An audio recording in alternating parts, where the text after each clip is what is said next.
Organização Chinesa e Timor-Leste no Associação China Husi Beijing por apoio doação da família Bitlaek no Wangkiak Sira hanesan símbolo doming onde comemora lorong Natal Tinangne.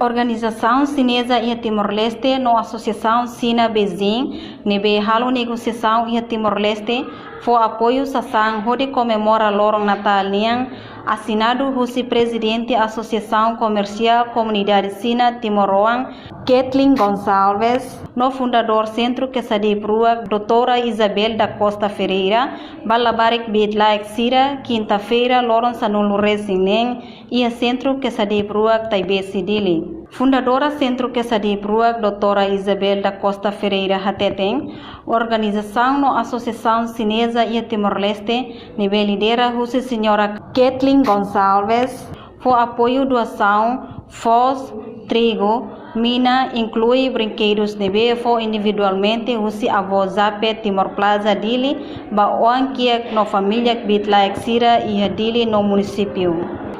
Hoje ita simo doação Husi organizações Sira nessa associação chinês timorense, nível lidera a senhora Kathleen Sira for apoio balo nessa for suprimir biscoito.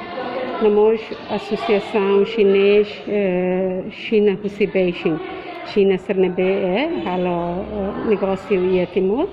Siramos e associação, Siramos organiza apoio doação valo, mas for da fundação, da comemoração Natal, né, for tem a família Bitlaek Sira. Então Siramos for fós, trigo, massa, suprimir, susubê, mina, boneca, roupa, da lavar Sira.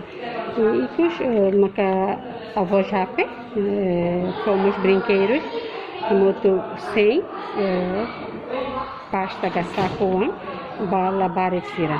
Então, já de hoje, realmente, para cima de apoio doação, você organização Sira, não individual nessa avó Jape. Fundadora nemos hatutang dadang ne sasang hirak ne sidak to atufahe mai be fundação se for apoio tang ho fundação nekbit atu completa sasang sirane semana o em mai sasang hirak ne se entrega para família Bitlaek no Wangkiak Sira incluímos ema ho deficiência Sira e a município Manufahi Aileu Likisa Dili inclui Atauro. Reportagem Imelda Fátima Cesarinha da Costa, Televisão Timor-Costa.